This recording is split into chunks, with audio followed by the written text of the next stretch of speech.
ใส่เลยเอา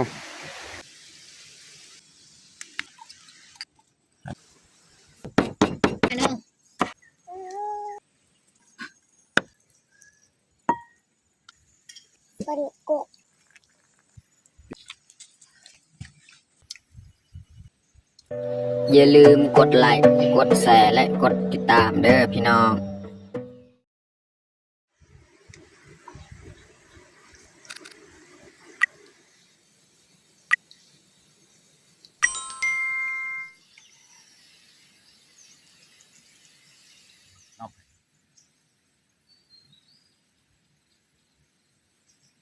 ครับสบายดีแล้วก็สวัสดีเบิร์ดสู่ครูสุคนยินดีต้อนรับเข้าสู่สองบ่าวยึง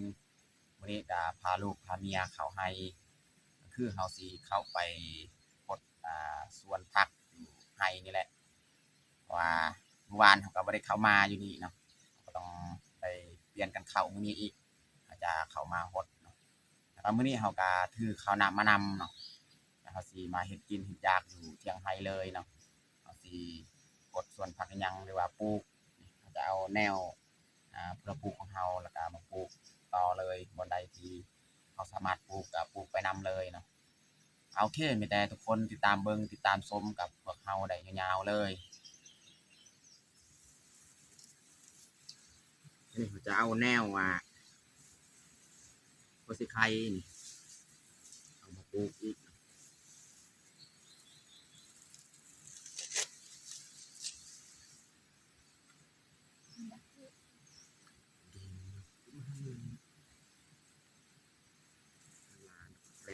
จุดจา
Kah majruh hadak tak kah.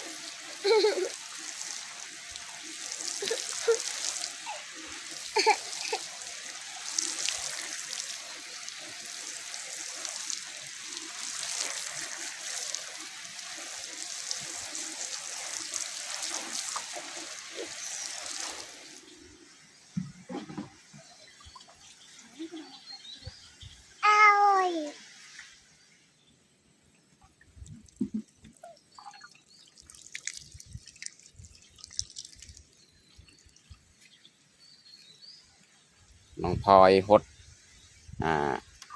มะแตงที่เขากาไว้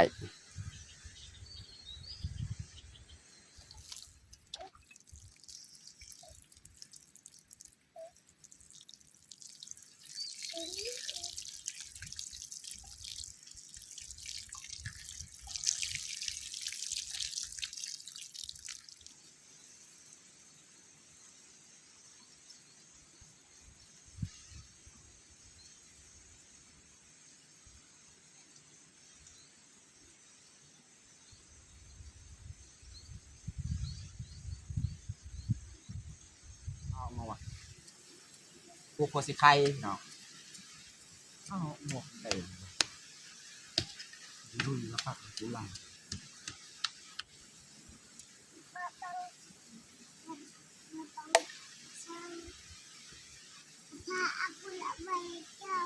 โดนดงนะเนาะเก่งดง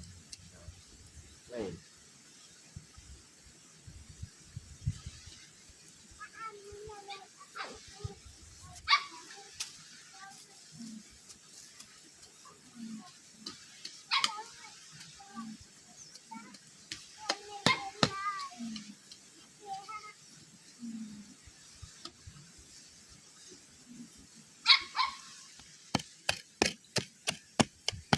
เอาใส่เลย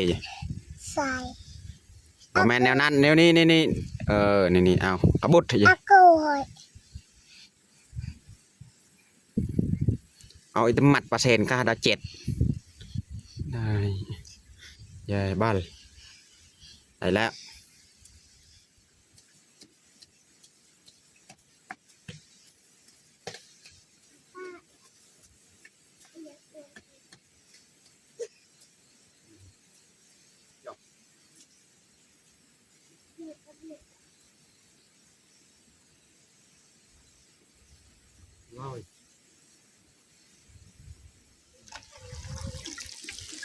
นี่เขาปลูกแล้วกะมาหดอีกเนาะว่าสิไข่ของเฮา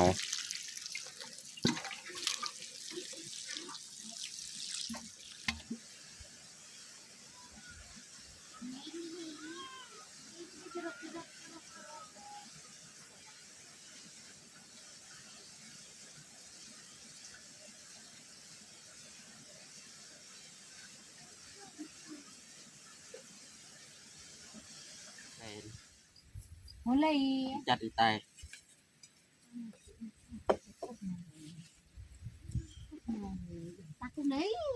ตอนนี้กาเรียบร้อยเฮาพดทักมาเฮาพดทักก็เรียบร้อยเฮาปลูกกะแนวหัวสิไข่ก็เรียบร้อยเนาะมีแต่จักหน้อยเฮาสิหาเก็บพืชผักเลยเนาะสิพาน้องพลอยหาเก็บพืชผักสิมาเฮ็ดอาหารเที่ยงกินพี่น้องเนาะอันเด้ อันนี้หมดนะพ่อ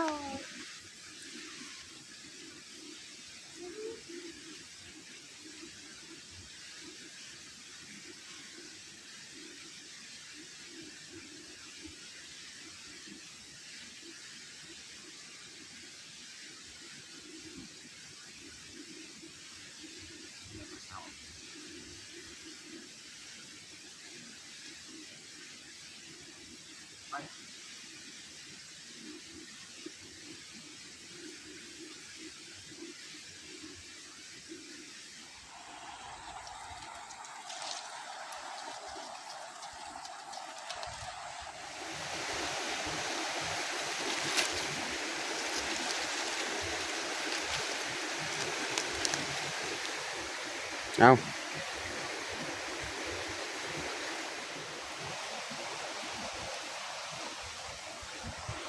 นู่น เอาหอมเปรย์พี่น้อง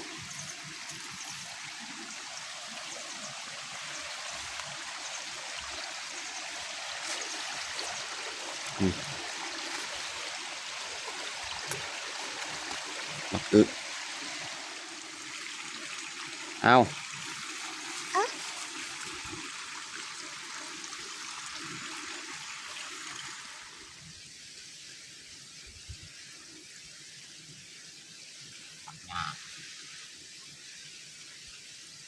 เอาชื่อน้องพลอย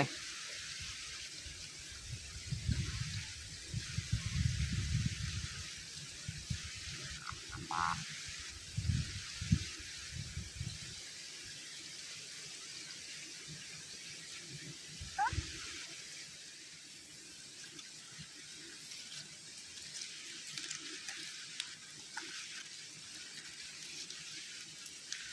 อันนี้เขาลกมันที่โพดบนนี้เนาะลกให้มันห่างอีกเนาะ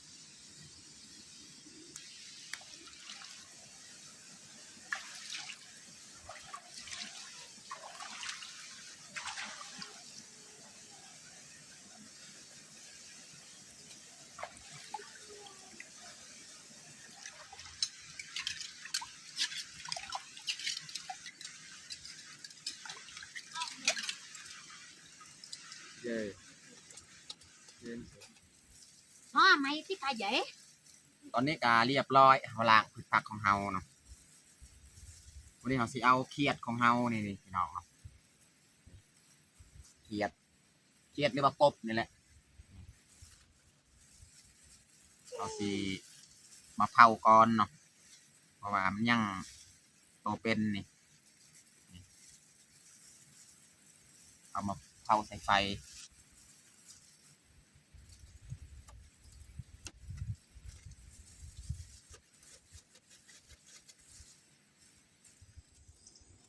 เขียดของเฮาหรือว่ากบของเฮา3 โตนี่เราจะมาเอามาเฮ็ดปนอาหารเที่ยงมื้อนี้เนาะเอาสิเผาใส่ไฟนี่ก่อนพี่น้อง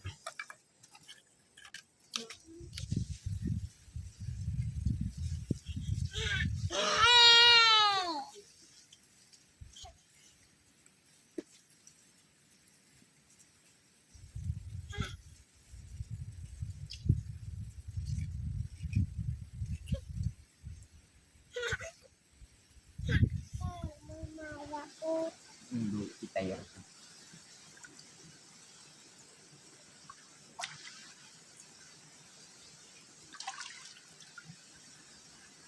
พอดีปนและ3 โตนะพี่น้องเนาะ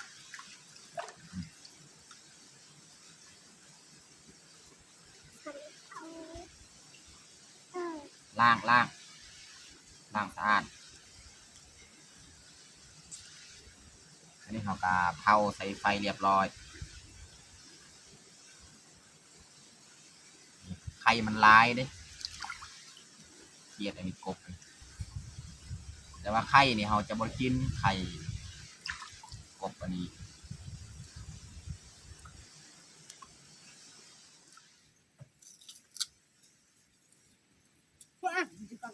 ตอนนี้ก็เรียบร้อยเอาไปทำความสะอาดเขียดหรือว่ากบของเราอันนี้เขาจะใส่น้ำที่มาต้มเลย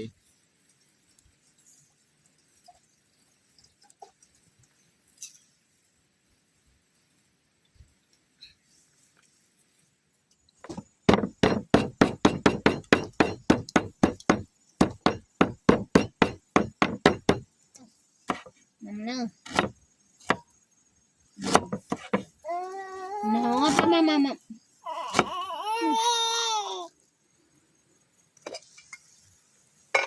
น้ำชาวต้มกะเดือดเรียบร้อยพี่น้องเนาะวันนี้เราจะใส่หัวสิไข่ใบมะกรูดนี่ใส่ข่าซอยพี่น้องเนาะแล้วก็ใส่เขียดของเฮาเลยหรือว่ากบของเฮาเนาะ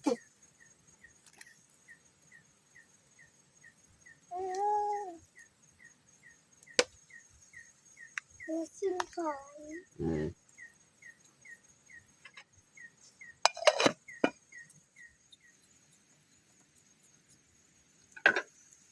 เอา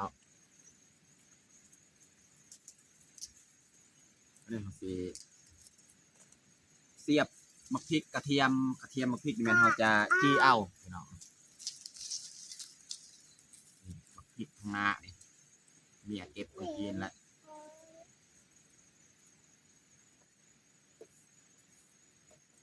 ส่วนกบเขียดของเราเนี่ยแม่นเราจะต้มเอา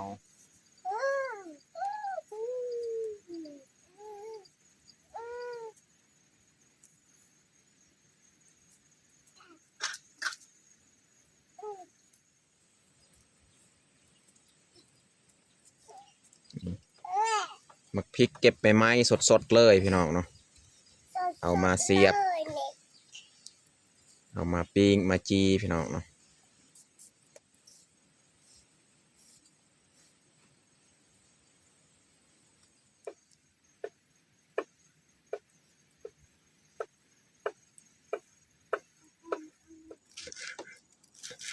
ซอยหอมบัว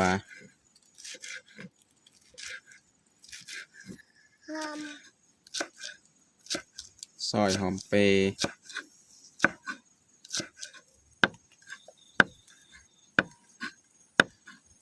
ซอยหอมปลอม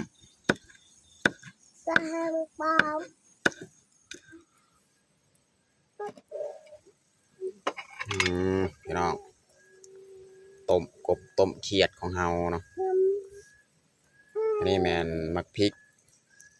กระเทียมมักเล่นเราจะปิ้งเอาจีเอาพี่น้อง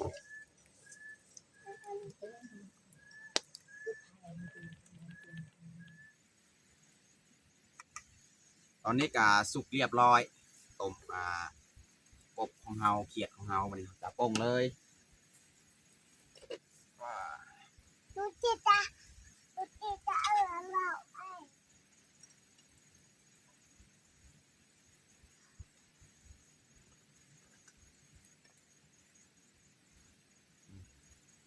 พริกเฮาก็สุกเรียบร้อยปิ้ง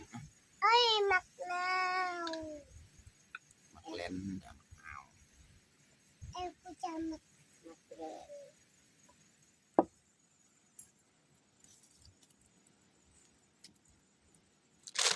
นี่เราจะใส่เกลือเป็นนัวเลยพี่น้องเนาะ กับเป็นมือ เฮ็ดแบบง่ายๆพี่น้องสไตล์บ้านๆใส่เป็นนัวตำน้องพลอยอยู่นี่อะไรให้เขาเห็นโอ้ยเจ้านี่ก็ได้ ไอ้ละกู นี่เนียนเอาแบบ อา นี้ พ่อไอ้ละกู เขาเนียนกับประมาณนี้เนาะเอาจับน้องพลอยไม่ได้เขาสิเอาเขียดของเฮากบของเฮานี่ลงพกเลย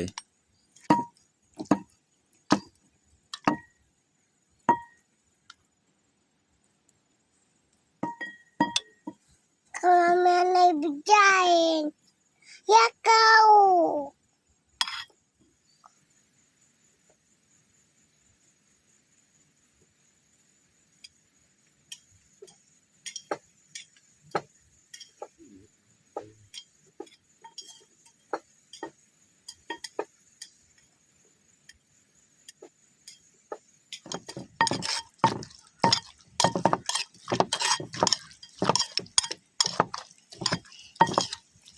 วันนี้เราจะใส่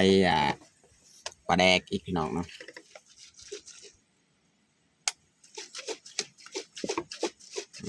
ใส่ปลาแดกประมาณนี้แหละพี่น้องเนาะ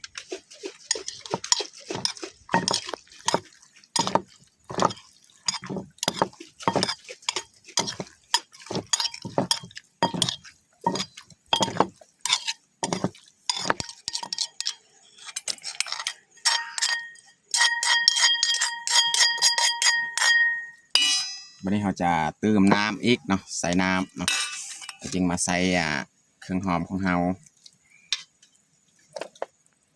ใส่น้ำที่เราต้มนี่แหละ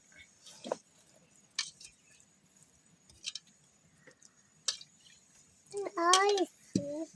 ประมาณนี้แหละ ไอ้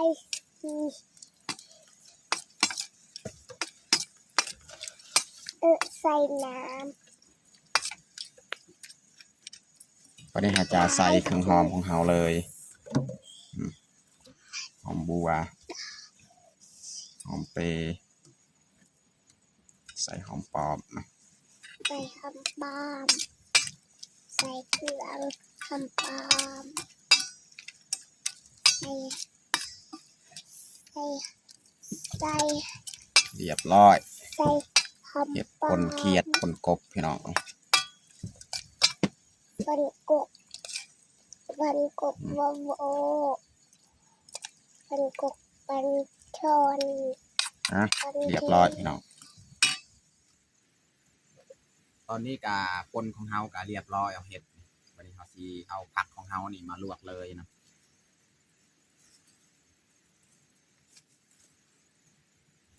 จะเอาแต่ผักกาดนี่แหละเอามาลวก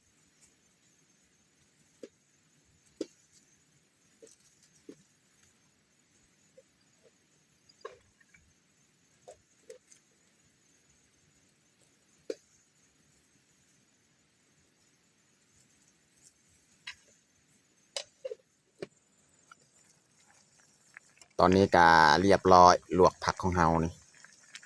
สุกแล้ว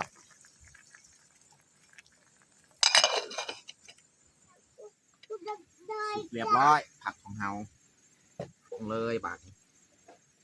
ลูกน้องพลอยจะมากินข้าวบ่น้องพลอยนี่ลวกผัก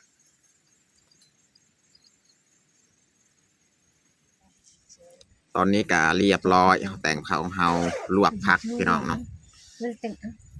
อันนี้แม่น้ำซุปเนาะน้ำซุปไว้ใส่กระคกบ่มีถ้วยพี่น้องเนาะแล้วก็ปนกบของเฮาเลยพี่น้องเนาะสำหรับอาหารเที่ยงของเฮากับเบิดชำนี้แหละอยู่ให้อยู่สวนคือเก่าตอนนี้ก็เรียบร้อยแต่งข้าวของเฮาบัดนี้เฮาจะลงมือกินข้าวเที่ยงเลยเอามาทุกคนมากินข้าวเที่ยงนำกันเอาน้องพลอยเอิ้นลุงปามกินข้าว มากินข้าวเที่ยงน้ำกัน กินอีหยังมื้อนี้น้องพลอยปนหยังปนกบกินปนกบกินจ้าจะหับกระดูจอกเวลาว่าโกนดาวไปตันตีมันจะเยิง จะที่เอาที่ยัวบ่อย โอ้กากอ่อนละค่ะไป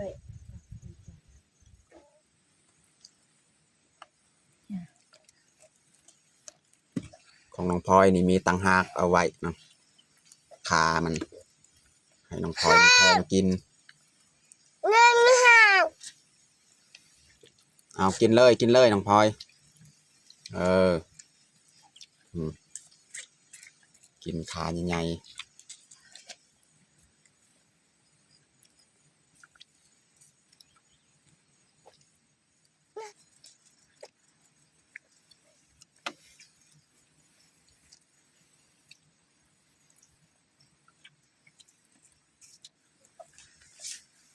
เจ้า